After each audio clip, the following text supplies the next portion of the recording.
Assalamualaikum warahmatullahi wabarakatuh. Hamdan syukran lillah, salatu wassalamu ala rasulillah wa ala alihi wa ashabihi wa man tabi'ah. Alhamdulillah, pada zuhur yang sangat mulia ini kita berjumpa lagi dalam kegiatan Gemar Ramadan tahun 1443 Hijriah yang diselenggarakan oleh Kantor Kementerian Agama Kota Sabang. Pada kesempatan yang sangat mulia ini, marilah sama-sama kita dengarkan tausiah dan kita mohon kesediaan dari Yang Mulia Bapak Kasih Bimas Islam, yaitu Ustadz Husaini SAG MM, untuk menyampaikan tausiahnya pada zuhur yang sangat mulia ini. Kepada Bapak Ustadz, kami persilakan dengan segala hormat.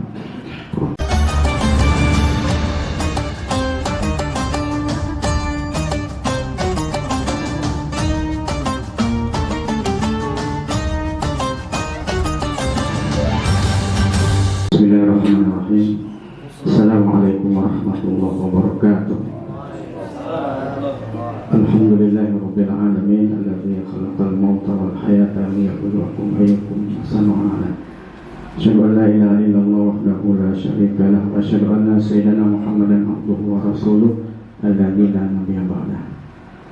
Bapak Ibu jamaah salat zuhur yang dimuliakan Allah, seyogyanya pada hari ini yang menyampaikan kultum adalah Tunku Nurul Yasir, kemudian sangat beliau berhalangan hadir daripada kosong, maka yang punya hajat harus tanggungi. Pada kesempatan ini jika kami berdiri sejenak di hadapan Bapak Ibu untuk melengkapi seluruh kita pada kesempatan yang berbahagia ini. Bapak Kepala Kantor, Bapak para Subkabinet Usaha, para Bapak Berakasi dan Ibu Kasih penyelenggara, kepada KUA dan seluruh ASN di lingkungan Kementerian Agama Kota Sabang yang saya hormati. Salah satu yang harus kita wujudkan dalam hidup ini, Bapak Ibu, adalah dengan beramal dengan amalan yang soleh. Jadi siapapun kita, tingkah pangkat kita, banyak pun harta kita, status strata sosial apapun kita sadang saat ini, maka kewajiban kita ini selama kita ada di dunia ini beramal dengan amalan yang soleh. Kata solehah itu terambil dari kata saluha, Bapak Ibu. Terambil dari kata saluha. Saleh itu terambil dari kata bahasa Arabnya, terambil dari kata saluha, yang maknanya terhenti. Atau dalam makna ini bisa juga mengandung arti bermanfaat.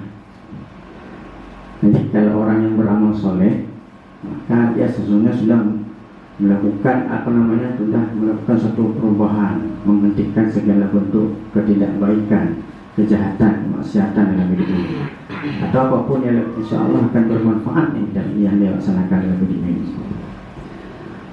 Hadirin sekalian, Imam Muhammad Abduh mengatakan ada 4 bentuk amal soleh yang harus kita mampu wujudkan dalam hidup ini.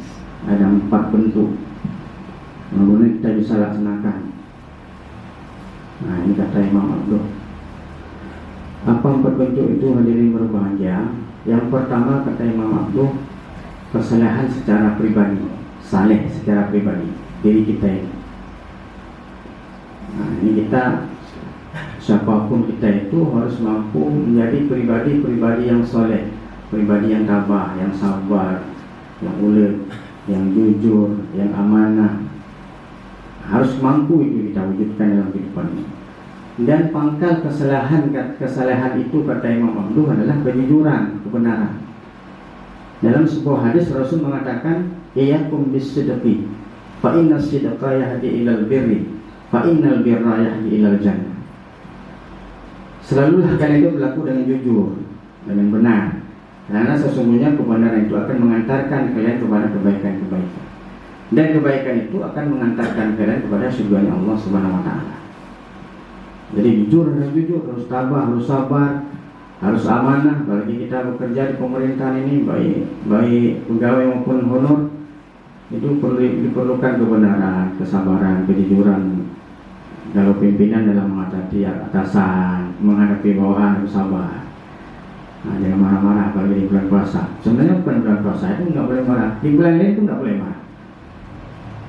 Ini bulannya harus sabar, nggak bulan ini aja. Tengok kadang-kadang kamu boleh balik. Ini bulannya sabar, bulan Ramadan sabar nih, bulannya tambah nih, Ramadan nggak sabar, tambah lagi. Jadi nggak seperti itu. Jadi bulan-bulan ini kita sabar, bulan setelah Ramadan Syawal, maka Syawal itu apa artinya? Syawal itu meningkat, peningkatan. Setelah kita berRamadan dan kita berpuasa, ada peningkatan amal kita itu. Sabar meningkat, sabar tabah meningkat. Jangan mencuri meningkat, jangan lain tidak usah meningkat. Ngomel orang nggak usah meningkat, ghibah orang nggak usah meningkat, ngamimah orang nggak usah meningkat. Yang perlu meningkat itu amal kebajikan kita. Nah itu, jadi soleh secara pribadi. Ya.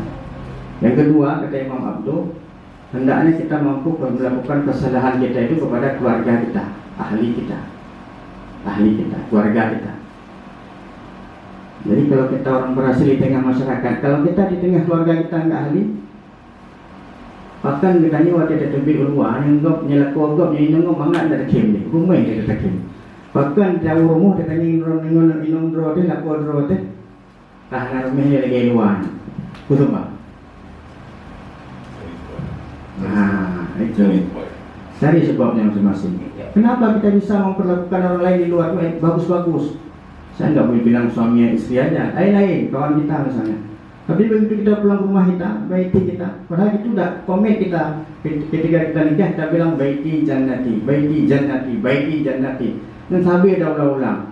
Tapi apa yang terjadi ketika pulang ke rumah kita baiti nari, baiti nari. Berbeda. Itu balik kita sampaikan itu.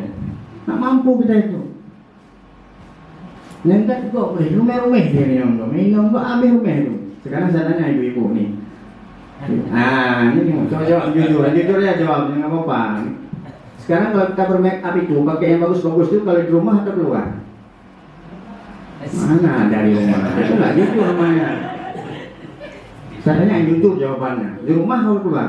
Keluar kan? Perintah agama ni mana? Di rumah ni ngelako dia, nyuri dong dia, belakang babi style, pakai 5 inci. Dipakai rumah. Ya ada luar. Ada di luar ada kendongan, ada kan di ada tu nyata pakai ada style. Ni rumah, daster tu 60 dah pakai. Si ngelako dia lagi nyan dasternya. 62, masa dia mau Jepang dasternya. Ini bukan. Nah ini lakuannya, padahal dia perlakuan sebenarnya yang semua itu untuk suami, bukan untuk suami orang lain.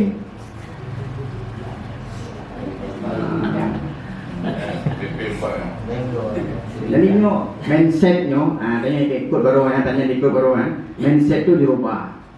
Yang berkaitan dengan desa. Kenapa kita bagus bila kepenangan di rumah biasa aja? Padahal di rumah itu yang luar biasa. Makanya kata Rasul, khairukum li ahli. Khairukum, sampai 2 kali 3 kali Rasul mengulang itu. Wa ana khairukum li ahli. Kata Rasul, berbaiklah kamu dengan keluargamu, Saya sebaik-baik kepada keluarga saya, kata Rasul itu. Rasul nengoklah bagaimana dia memperlakukan istrinya. Wahai ya Humairah, ta'al ya Humairah, panggilan kesayangan Rasul itu kan. Ta'al ya Humairah, kemari, kam tumil. Tiga Rasul gak ada hiurinong. Dia ada rumah. Ta'al ya Aswad. Aswad tu maknanya datanglah wahai kami damai. Gak jujur tapi jujur tapi anak kecil. Datanglah wahai keretengku misalnya. Aku kereteng. Panggilan kesayangan maksudnya yang senang didengar oleh istri karena Ahmar itu pipi Aisyah itu kan ahmar, kemerah-merahan seperti tomat sedang mengkal. Makanya panggilannya Umairah. Ya wajar Rasul memanggil karena pipinya itu. Nah, jadi begitulah sayangnya Rasul kepada keluarganya. Begitu juga perlakuan beliau sama Hasan Hussein cucu-cucunya. Seperti itu taat. Seperti untuk Sayyidina Ali. Begitu subuh beliau datang ke depan rumah. Bangun sholat subuh. Yang tak fikir Sayyidina Ali dan memang. Yang tak hecik tanya lagi macam. Artinya apa? Begitu sayangnya Rasul sama keluarga. Nah, dia mana nanti yang melintir dengan melintir datang di rumah. Taruh mati yang melintir. Lu yakin kan tanya kan di dalam mati kita ni orang di mana lagi. Ni tak pokok melintir di lainnya modal. Tak pernah itu di rumah ni. Hai tanpa ni lego memang. Nah, dia berbaiklah dengan keluarga kita itu. Baik pegah-pegah untuk ceramah, baik lagi lu mentong, pegah ceramah mahabur ke rumah nanti. Baik dengan yang gure-gure yang mau balik-balik ni orang tu orang ustaz-ustaz tengku-tengku. Baik pegah aku mentong ni rumah nanti. Nah, jangan umpan dia anjing pukul. Nah, aduh pegah aku. Baik atasan yang bekerja, atasan tengok bawahan. Bawahan atas aku okey pegah bawahan terima kasih. Tapi dia slow hambing yang bahasa kamu salam. Pak Ali ya. Anak koreksi diri, introspeksi diri di bangga roh di tapi sih bawaan slow aja. Saya bertagak kayak itu dia. Itu betul. Anak introspeksi diri. Benar.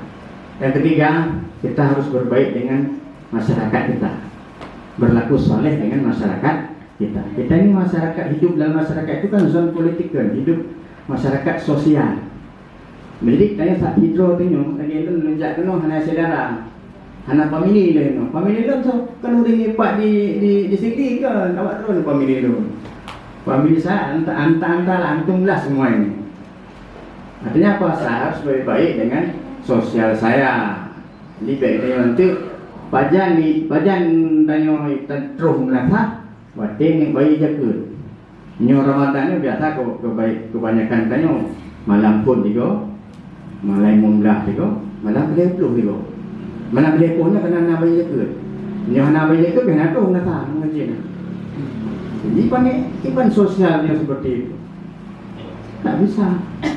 Lagi orang buka kita lihat ikat penakan teratak yang bodong tu tanah bodong teratak ni. Ya bodong teratak ni.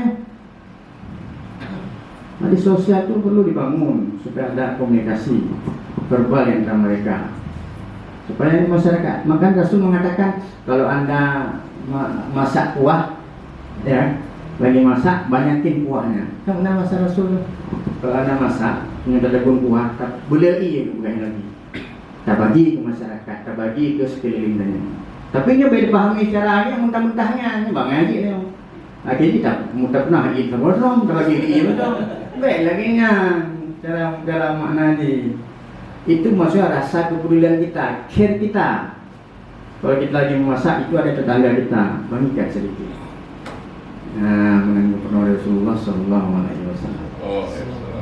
Keempat yang terakhir, kita juga harus berlaku soleh terhadap lingkungan hidup kita. Ada empat yang terakhir. Dalam sebuah hadis, saya dah lupa hadisnya, riwayat Ibnu Asyakir itu, ma min muslim yazra'u zar'an, ya, yaghrisu gharsan atau yazra'u zar'an wa ya'kulu ini betul. Kali dah dapat yang betul. Hatinya bukan betul. Tidaklah apabila seorang muslim itu menanam sebuah tanaman, kemudian tanaman itu untuk itu dimakan oleh burung, oleh binatang, ya, illa kana lahu sadaqah, kata Rasul itu. Itu hadis riwayat Ibnu Asyakir. Tidaklah kalau seperti kita tak tali tanam mbak kaya kita fikirnya hanya manfaat pahala yang pahala. Dipajung oleh burung, dipajung oleh binatang, ni pahala katanya. Makanya orang yang mengerti tanam sesuatu, ketika dia menanam suatu pohon itu, dia enggak berpikir untuk dia, untuk anaknya, tidak. Dia berpikir untuk generasi yang akan datang. Rasul sudah panjang, makanya ada istilah long life education, pendidikan seumur hidup. Itu dulu Nabi sudah jauh berpikir, enggak sekitar pikir sekarang ini. Ya, kalau sudah berpikir jauh sekali Nabi.